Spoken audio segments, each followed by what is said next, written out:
안녕하세요. 이상튜브입니다. 한동안 인도네시아의 전투기와 프리기탐 도입 상황이 보도되지 않았지만 최근 외신에서 이와 관련된 기사들이 나오고 있습니다. 현재 인도네시아는 F-15EX 도입을 위한 협상이 진행 중이며 영국의 밥콕은 인도네시아의 호위함 도입 사업을 수주한 이탈리아의 핀칸티에리보다 먼저 에로헤드 140의 현지 건조 준비를 마쳤다고 알려졌습니다. 인도네시아는 총 81억 달러의 라팔 42대를 도입하기로 지난 2월에 프랑스와 합의했고 양국은 초도분 6대의 라팔 도입 계약을 체결했기 때문에 합의된 42대 도입에 필요한 자금 공급이 일괄 승인된 것은 아닙니다. 이와 같은 시기에 미 국무부는 36대의 F-15ID 판매를 인도네시아에 승인해 미 의회에 통보하여 인도네시아와 보잉은 F-15ID 도입을 위한 협상을 벌이고 있습니다. 인도네시아 공군은 2024년까지 초도분 8대를 받기 위해 2022년 중에 계약 체결을 목표로 하고 있습니다. 하지만 보잉은 인도네시아가 지급 방식으로 할부를 요구하고 있기 때문에 협상의 난항을 겪고 있습니다. 때문에 F-15ID 도입 협상은 연내 계약 체결이 어려울 것으로 예상되지만 라팔 도입처럼 자금 공급이 확정된 부분부터 제조하여 인도하는 방안으로 협상이 마무리될 가능성도 있습니다.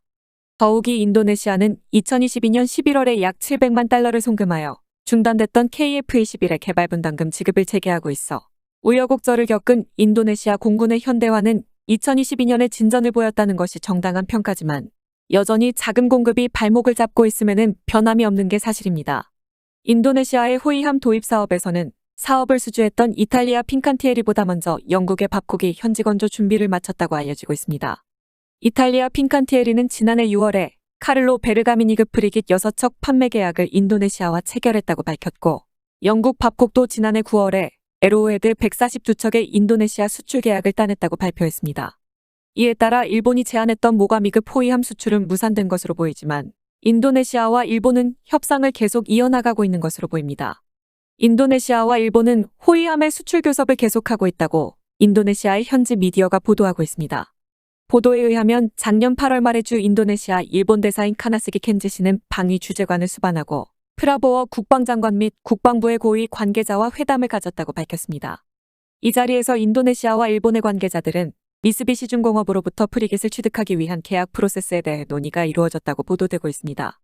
영국의 방위산업 전문 매체인 제인스의 전 인도네시아 특파원인 아르만 헤르바스 기자도 인도네시아가 당초 모가미급 호위함을 6척 조달할 것으로 생각했지만 인도네시아 국방부가 최종 제출한 자금 요구안에서는 도입될 수가 4척으로 축소됐고 앞으로 이 자금 조달이 승인될 수 있을지 주목하고 싶다고 말해 조용히 양국 간 협상이 계속되고 있다고 평가하는 것이 타당한 것으로 보입니다. 문제는 전투기 도입과 마찬가지로 호위함 사업도 자금 공급이 발목을 잡고 있다는 점에서 이탈리아와 영국, 일본으로부터의 프리깃 조달은 아무런 진전도 보이지 않고 있었습니다. 인도네시아의 입장에서도 한정된 자금을 어느 프로젝트에 우선 공급할 것인지 정해지지 않은 상태에서 영국이 인도네시아의 마음을 움직이는 데 성공한 것으로 알려져 에로헤드 140의 현지 건조에 들어간 것으로 보입니다. 인도네시아 국영기업 조선소인 PTPAL은 제인스와의 인터뷰에서 이보르 후펠드급 프리기탐의 건조 준비를 진행 중이며 오는 11월 중에 건조 부품 출범식을 가질 것이라고 밝혔습니다. 이 프리기탐은 밥콕이 제공한 에로헤드 140 설계를 바탕으로 인도네시아 해군용으로 수정되었으며 군함의 건조는 밥콕이 주도하는 에로헤드 140 컨소시엄의 일원인 독일의 MTG 마리니 테크닉과 터키의 FIGS가 담당할 예정입니다. 즉 영국의 밥콕은 어려운 협상을 마무리하는 영업력과 고객의 요구에 따라 설계를 신속하게 변경하는 기술력, 또한 현지 건조에 필요한 준비를 진행하기 위한 노하우가 이탈리아나 일본보다 앞서 있었기 때문에 인도네시아에 제한된 자금을 영국의 밥콕이 먼저 확보했다는 점에서 매우 흥미로운 기사입니다.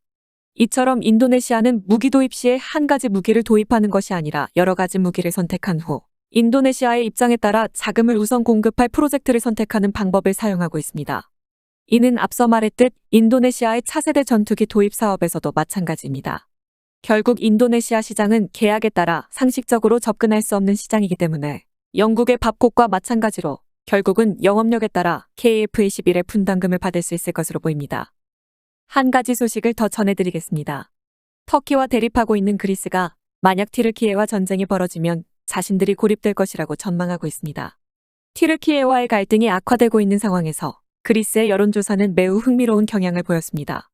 여론조사에 참여한 48%가 만약 티르키예와 전쟁으로 발전한다면 그리스는 고립될 것이라고 답했습니다. 우크라이나 침공의 여파로 튀르키예와 그리스의 갈등에 관심이 쏠리기 어려워지고 있지만 양국 관계는 더욱 악화되고 있습니다.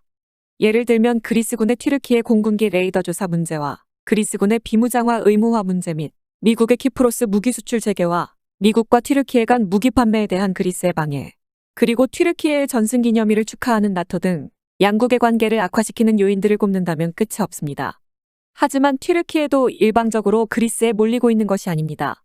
그리스가 방해했던 미국의 F-16V 판매에 대해 튀르키예는 미 상원의 지지를 얻는데 사실상 성공했으며 이 거래는 2개월 안에 성사될 가능성이 높기 때문에 에게해 상공에 항공 우세를 건 그리스와 튀르키예의 외교전은 최종 국면을 맞고 있습니다.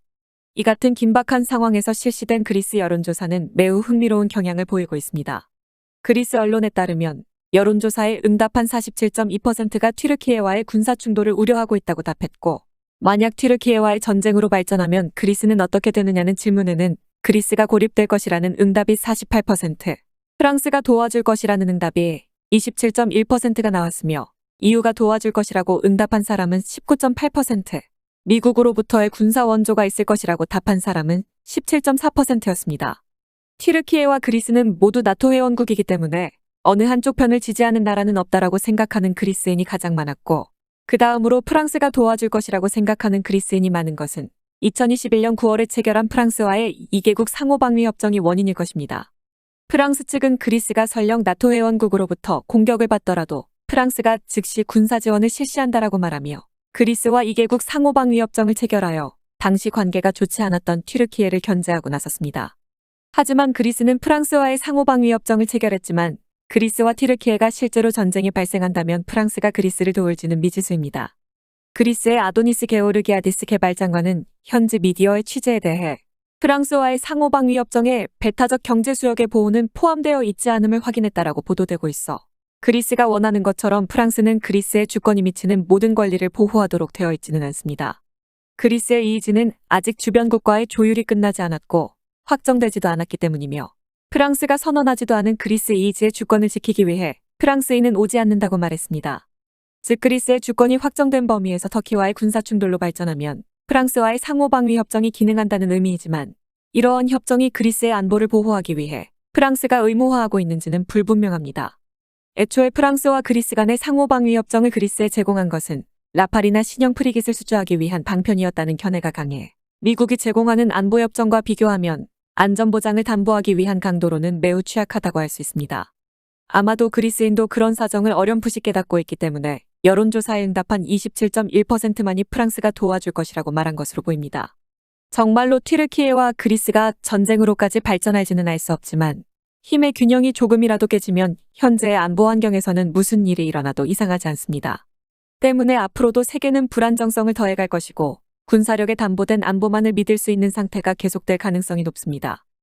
이상 마치겠습니다. 시청해주셔서 고맙습니다. 이상튜브였습니다.